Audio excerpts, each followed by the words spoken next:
Hi everyone! In this video we're going to learn about partial derivatives. So now that we're dealing with functions and multiple variables, we have to consider what are called partial derivatives because we have to decide, are we taking a derivative with respect to x or with respect to y, and we'll go through all of that. So to get to the definition, let's start with this idea. Consider the function z equals f of x of y. So this is a function where the inputs are both x and y, in the plane where y equals y naught. So I'm deciding to only focus on this function when y is stuck at this number y naught. So then that means the y value is held constant. And so because the y value is at this particular constant value, y is not a variable. And so we focus on one at a time. I'm going to show you the same idea holding x constant at x naught. And so here's our formal definition for this partial derivative. So definition, the partial derivative of f of xy, and this is going to be with respect to x. So because I'm holding y constant, it's not really a variable right now, so my derivative's with respect to x. And this is at a specific point, so at the point, we're going to say x naught comma y naught is the following. So our notation, this part's new, it looks like a script kind of D here. So the partial derivative of f with respect to x. And now because I'm actually looking at a specific point, I'm going to add a little bit of more information here. I'm going to put this line and say at the point down here, x naught, y naught. So if we're not focused on a specific point, then what I can do is just leave this part off. And so this equals the limit as h goes to 0. And what I'm about to fill in here is your formal definition for a derivative. If you kind of remember from single variable calculus, that formal limit definition, I'm expanding that definition here in terms of these multiple variable functions. So this is just the limit of f of x naught plus h, comma y, y naught specifically actually, minus f of x naught y naught, all over h, provided that this limit exists. So this really looks exactly like your single variable function derivative definition from the past. The new part is the notation, definitely, but in the past this was your same formal limit definition. Now this is one of two partial derivatives. If you next, like I said, consider that x is constant. So let me show you the various notations, just so you're aware when you see this, because not everybody writes it like this. So the notations that you might end up seeing are the derivative of f, when you see it with the script D, say partial derivative of f with respect to x.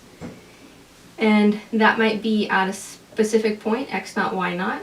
Okay, that's one way to write it. Or maybe you'll see it as f subscript x. That means the same thing, partial derivative of f with respect to x at that point, x naught, y naught.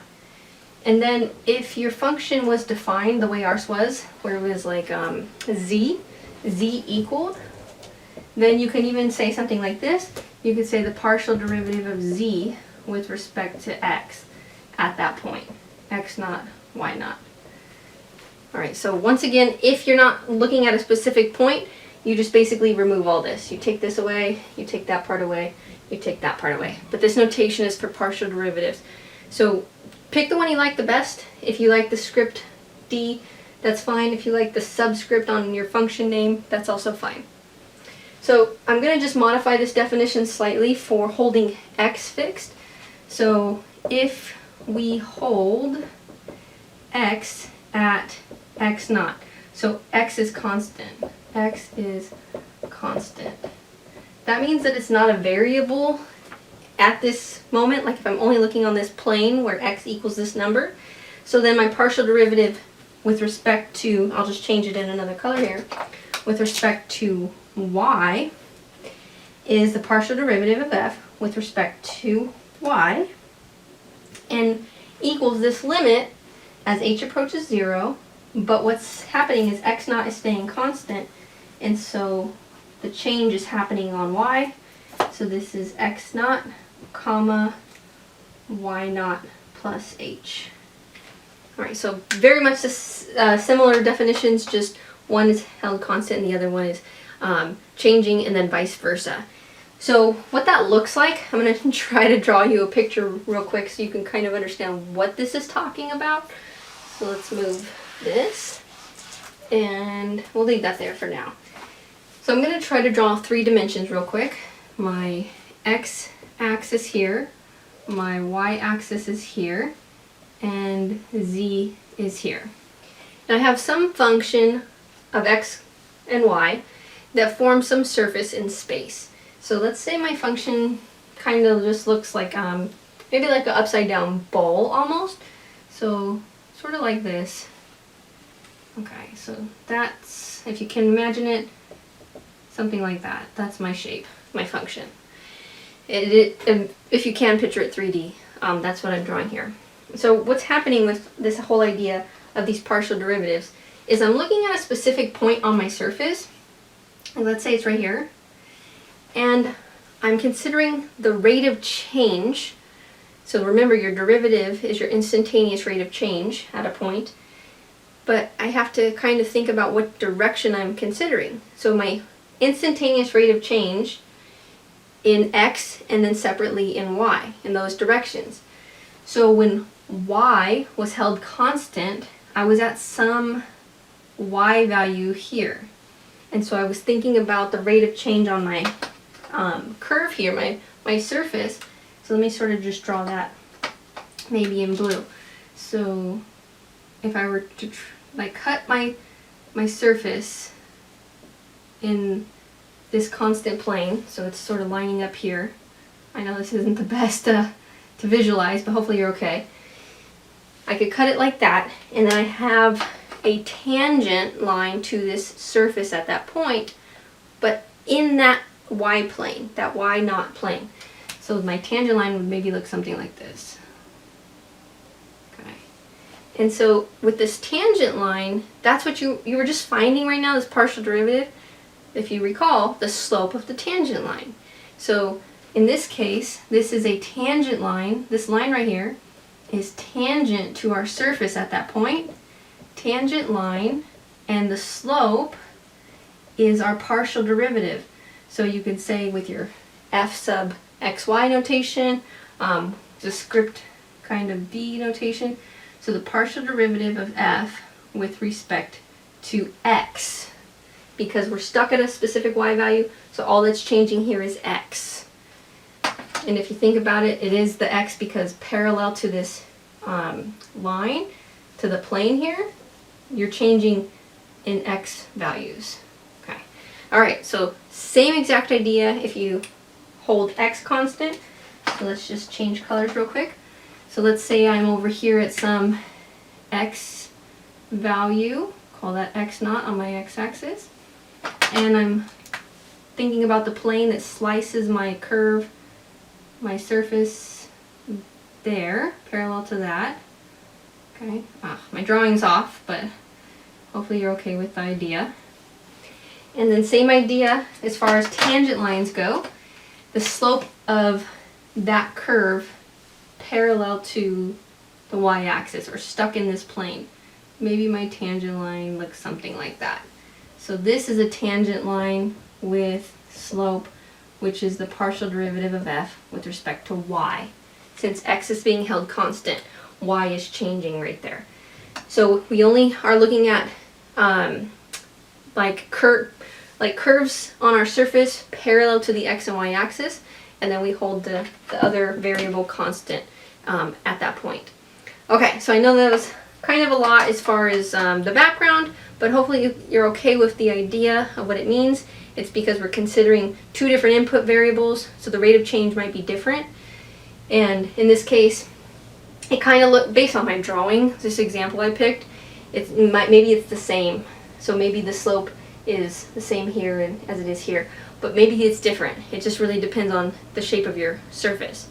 So the nice thing is that the computations for this is really straightforward. It's what you know about derivatives already. The only thing you have to remember is which variable you are treating as a constant. So we're going to go through it. We're going to walk through some examples. So let's do that now. Okay, so our first example, find both partial derivatives, so with respect to x and with respect to y, at this particular point, 4, -5, for this function of x and y. So what we're going to do is one at a time, and then those are both our answers. So let's start with our partial derivative with respect to x. When we're finding this, recall that you're going to hold y as a constant. Treat y like a constant. So I'll say it just like that. Treat y as a constant. And then remember, every time you take the derivative of a constant, it's 0. Okay? And if it's multiplying x, then it's just like a coefficient at that moment. So our partial derivative with respect to x of our function, term by term, the derivative of this with respect to that variable, x, is 2x. Okay, so that one's done.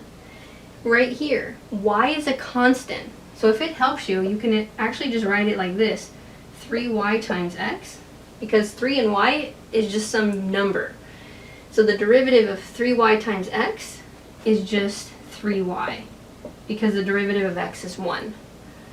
And then over here, treat y like a constant, the derivative of y is 0, the derivative of -1 is 0.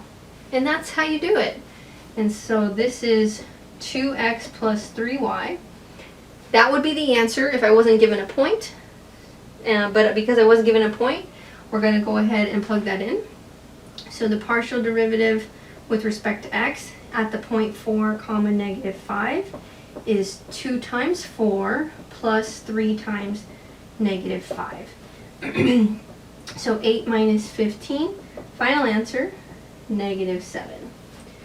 So what this is saying is that if I were to look at the graph of this function and I were to consider the rate of change in a direction that is parallel to my x-axis, because y is stuck at a number, the rate of change through that point but parallel to the x-axis is -7. Okay? So let's do the same thing again, but we'll find the next one, the next partial derivative. So I want to change my stuff here and say that this is now the partial derivative of f with respect to y. So then we treat x as a constant. So I'm going to change, just to leave my original function up there, I'm going to start erasing right here. So I'm going to change this to with respect to y. And then let's go ahead and erase this. And so now, everywhere I have an x, I'm thinking of that as a constant. So the derivative here of x squared is 0, because this is just some number. Right here, now it might benefit to change the way this looks as 3x times y, where 3x is some number.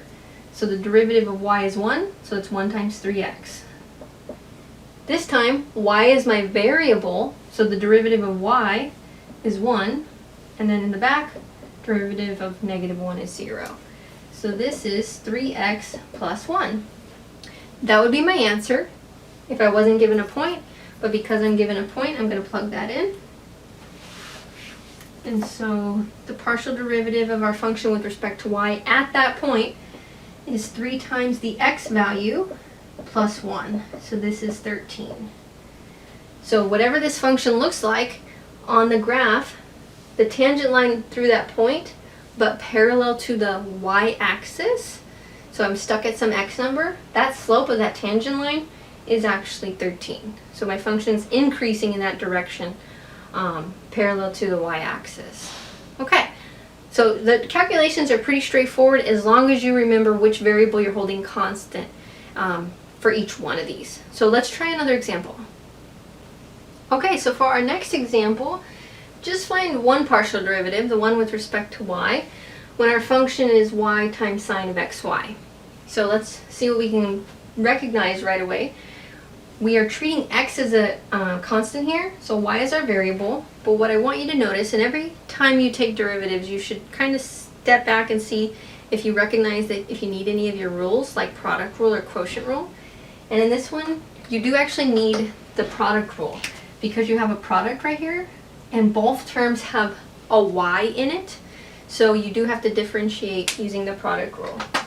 Side note, if not both terms had a y in it, then you wouldn't really need the product rule, because the other term that didn't have a y, you could just treat that like a constant. But this one, they both have y. So I'm going to use my product rule. And so the partial derivative with respect to y, I'm going to just break it down with the rule. It's the derivative of the first term. Actually, let me write it with my notation here. It's the derivative with respect to y of the first term times the second term.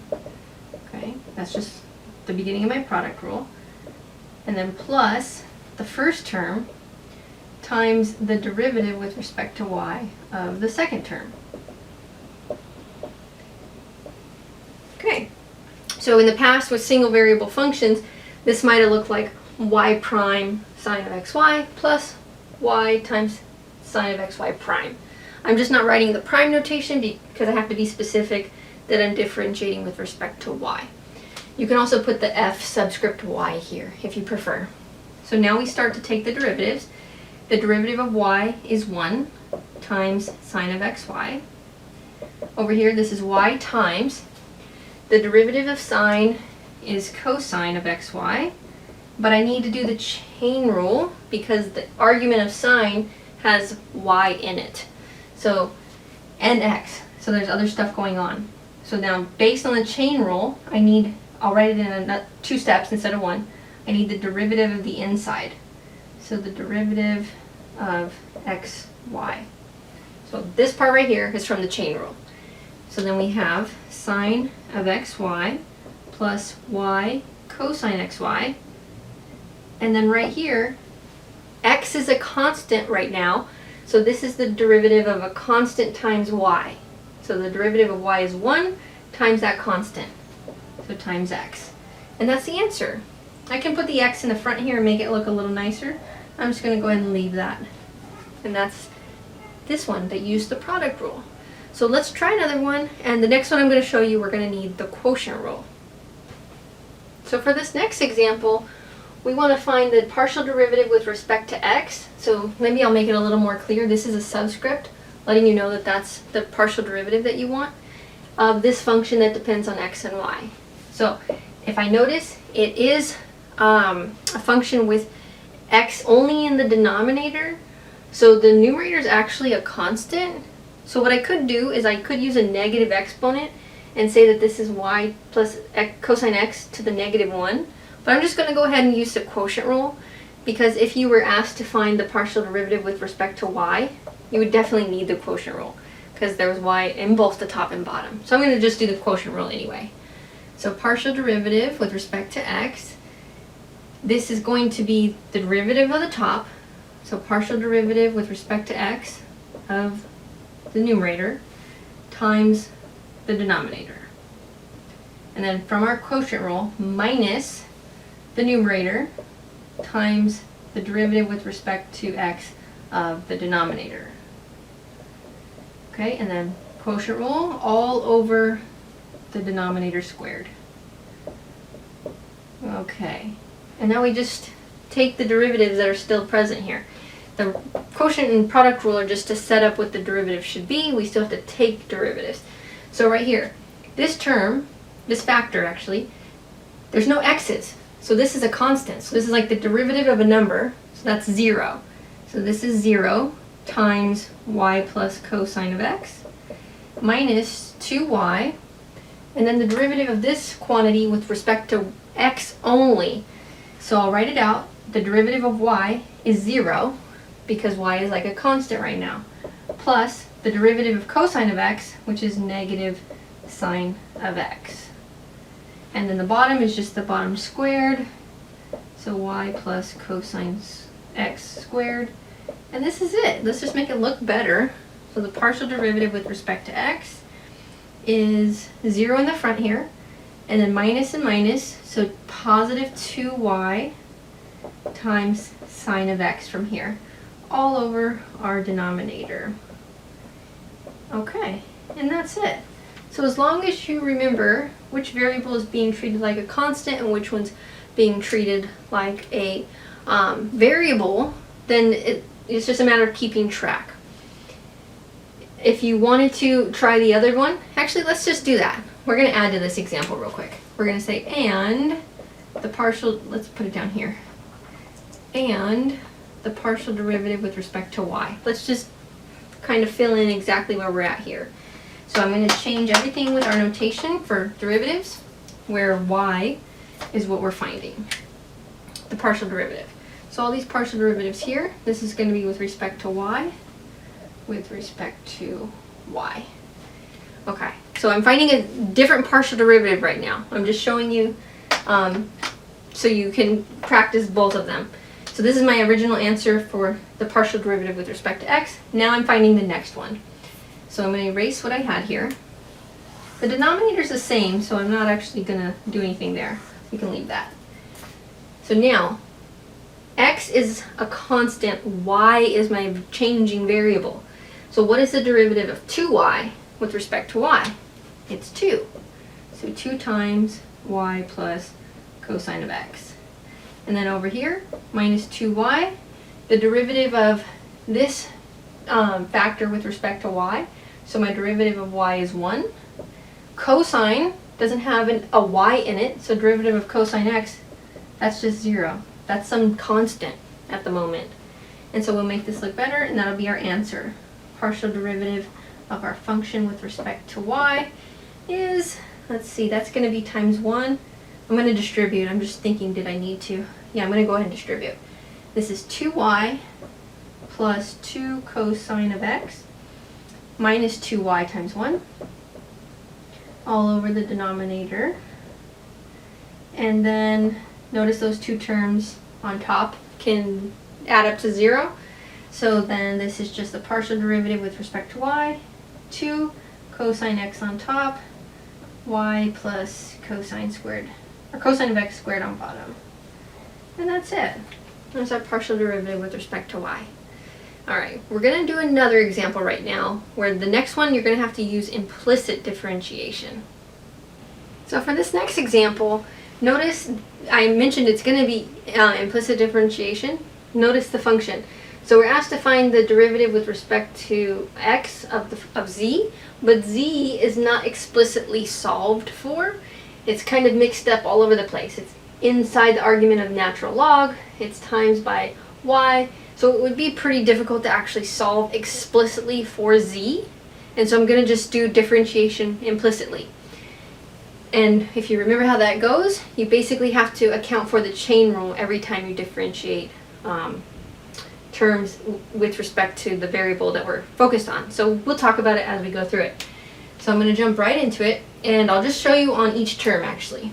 So I'm going to start with the derivative with respect to x of y times z, and minus the derivative with respect to x of natural log of z equals the partial derivative with respect to x of x plus the derivative with respect to x of y. Okay, now I needed to remember the whole time that z is what my function should be called, if you want to say it like that. It's like my output variable or the dependent variable. So right here, first, because I'm not considering y as the variable I'm differentiating with respect to, y right now is a constant. So this does not need product rule because y is a constant. And so all I have to do here is remember that I need like z prime, the derivative of z, with respect to x. And so what this becomes is y times, because y is just some constant, the derivative of z. Now, again, because we never solved explicitly for z, I'll show you what I'm talking about. We don't know what this equals in terms of x. So what I have to do is I would say, well, the derivative of just z is 1, but because I never solve for it explicitly, I have to account for the chain rule. So I'll say times the derivative of z with respect to x. So when you learn this with single variable functions, you maybe wrote it like, you always probably added like a df dx, or I'm trying to remember how you maybe wrote it. Yeah, like that. Or you added like a y prime in there, times by a y prime. So it's that same idea here. So that's our first term, minus this derivative of natural log of z. Derivative of natural log is 1 over the argument, so 1 over z.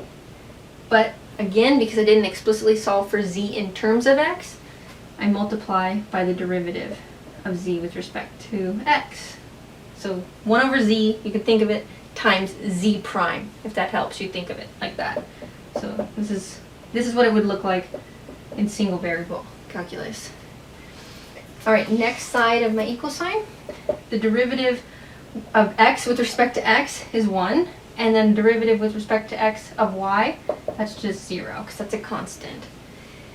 So let's make this look a tiny bit better. Y times partial derivative of z with respect to x minus 1 over z times partial derivative of z with respect to x equals 1.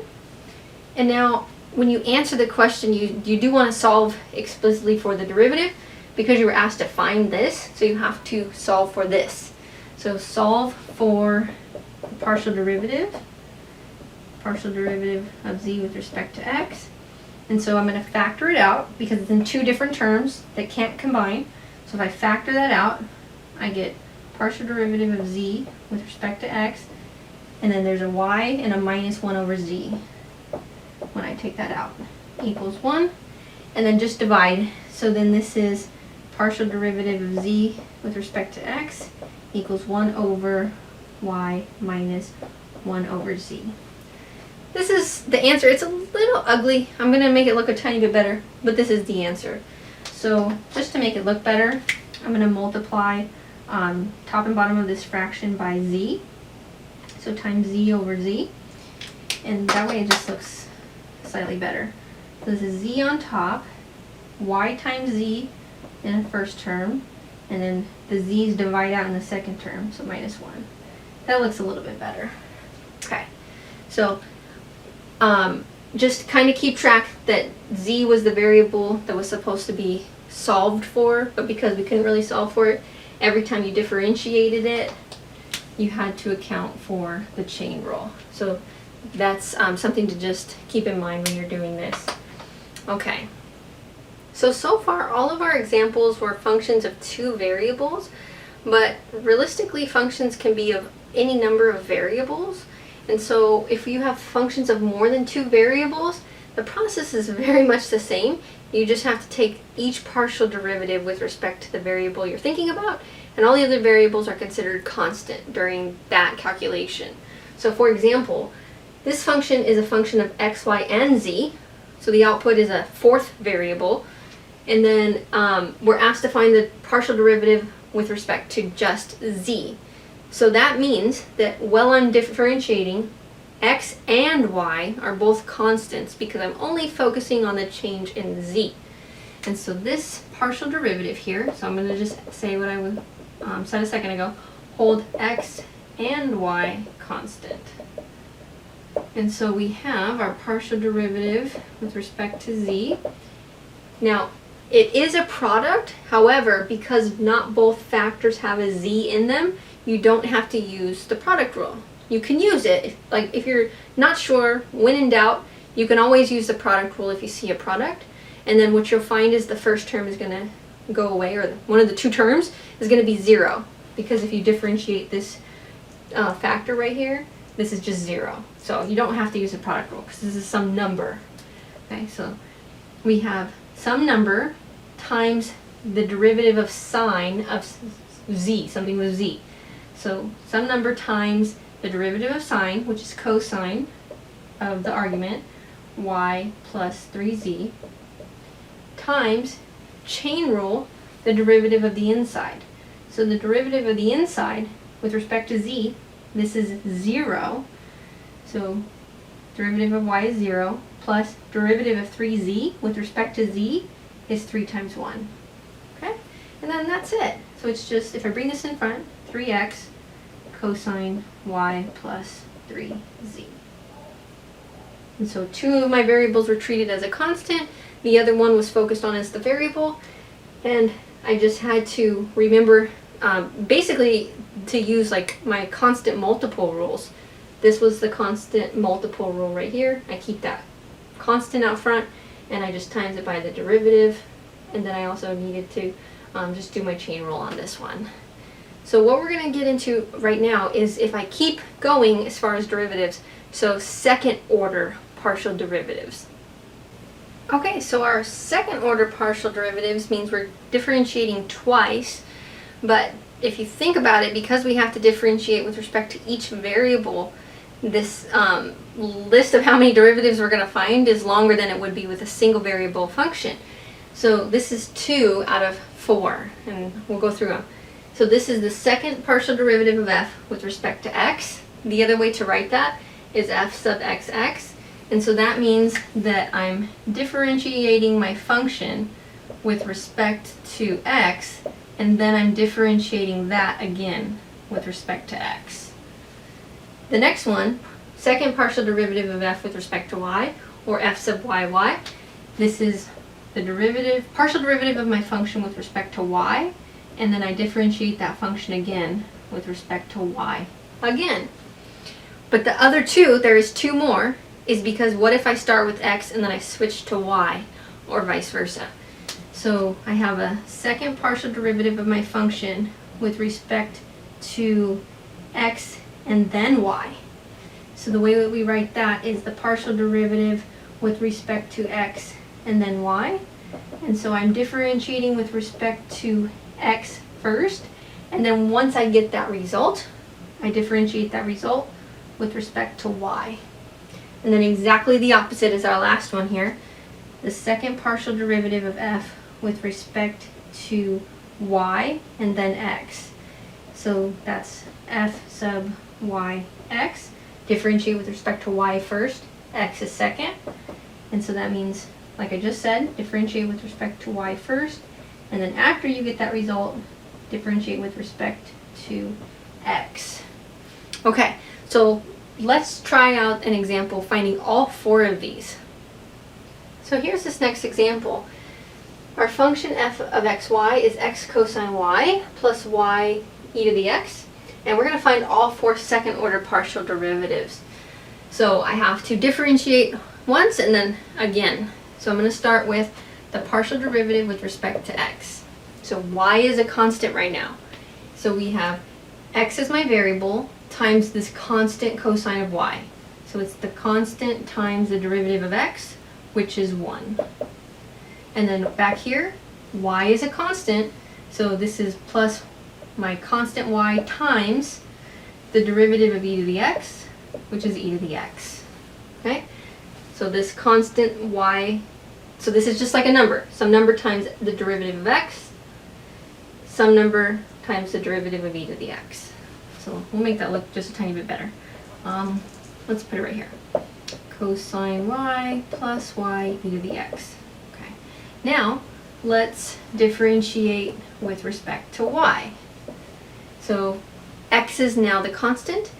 So right here, this is some number x, constant, times cosine y. So the constant times the derivative of cosine y, which is negative sine of y. And then over here, e to the x is just some constant, so it's the derivative of y times that constant, so it's plus e to the x times 1. So making that look a little bit better, negative x sine of y plus e to the xy, or e to the x.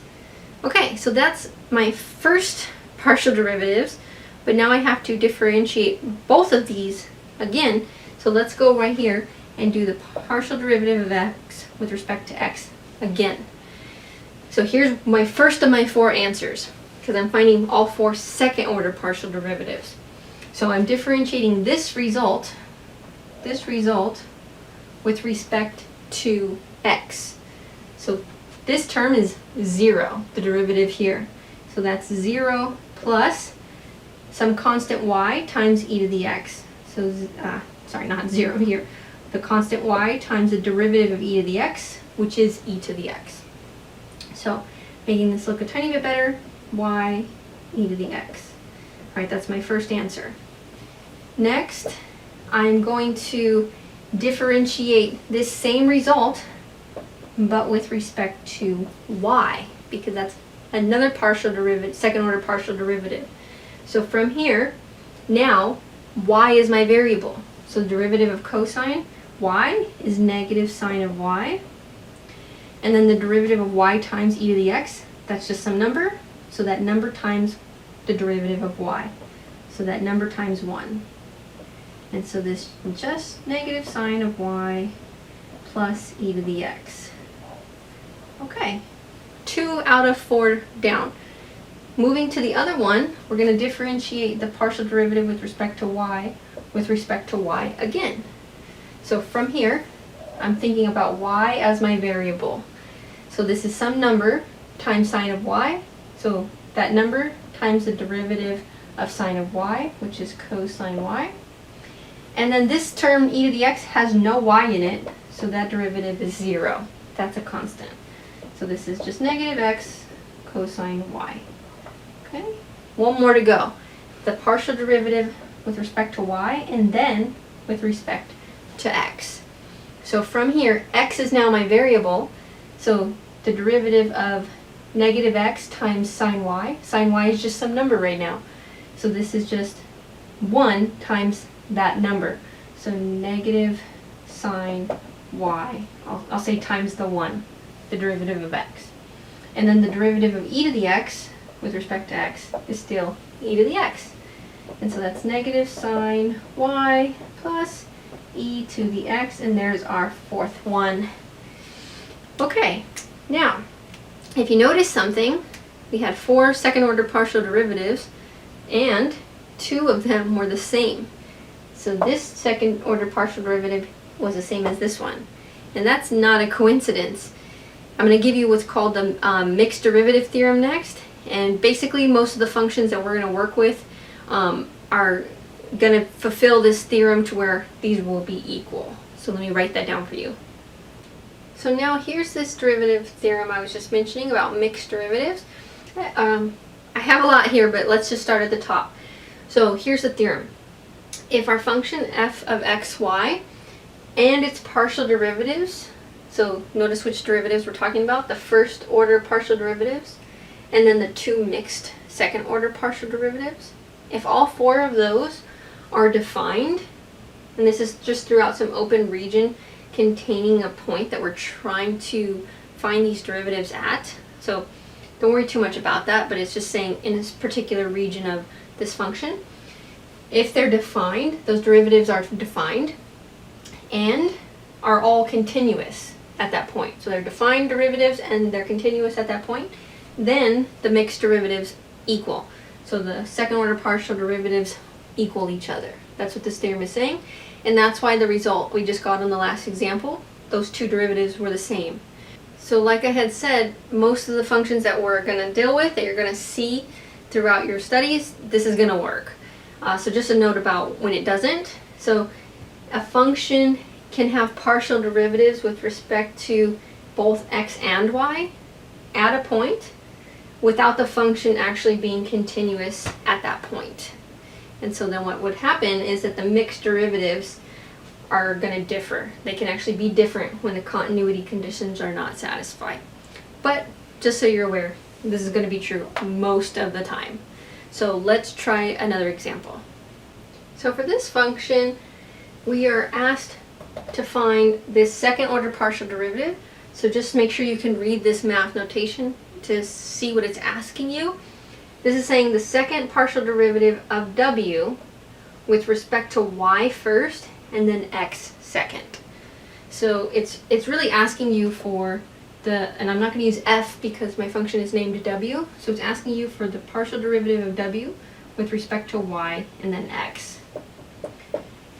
Now, we just talked about this theorem where this is equal to the other mixed derivative, and I want to show you why that's useful if I differentiate this function with respect to y first, look at how much work I'll have to do. This term has a y in it. The numerator and the denominator have a y in it. I'd have to use the quotient rule. So what I can do is, yeah, work that out, or recognize that it's going to be easier to find the partial derivative with respect to x and then y. And the fact that I know that they're equal, this is okay. I will get the same answer even if I did it the long way. So partial derivative of w with respect to x. X is my only variable, so this whole term is 0 when I differentiate it because all it has is y. So this is going to be my derivative of x, which is 1 times y. So 1 times y plus 0. So this is just y. Now differentiate this partial derivative with respect to y, and the derivative of y is just 1. Final answer. So super fast when I realized I can actually just take the other mixed partial derivative. And if you're not sure, you can always check. You can do it the longer way. You will end up getting the same answer as 1 here. So the last thing to talk to you about is higher order partial derivatives than the second order. We just talked about first order, second order. What if we wanted a third derivative or fourth derivative and so on? So the subscripts, if I write it like that, it's a little bit more concise as opposed to writing like the script D notation. So this is a third order partial derivative, this is fourth, and so on. So the process, as long as you stay organized, it's fairly straightforward. Just keep track of which variable you're working with and whatever else is constant. So for this function of x, y, and z, I want us to find this fourth order partial derivative. So I have to, when it's written in this subscript notation, it's actually telling me exactly the order I need to do this in. If it's written with the script D notation, you kind of have to read it right to left. And so I'm going to start with the partial derivative with respect to y. So of this function, only y is variables right now. So this derivative is 0. This is derivative of y squared, which is 2y, times everything else that's a constant. So the minus 2xz is all constants right now. And then derivative of y squared is 2y. And then over here, x squared is a constant. So the derivative of x squared times, x squared is my constant times the derivative of y, which is 1. Okay, let's make that look a little bit better. This is negative 4, and I'll put it in order, x, y, z, plus x squared.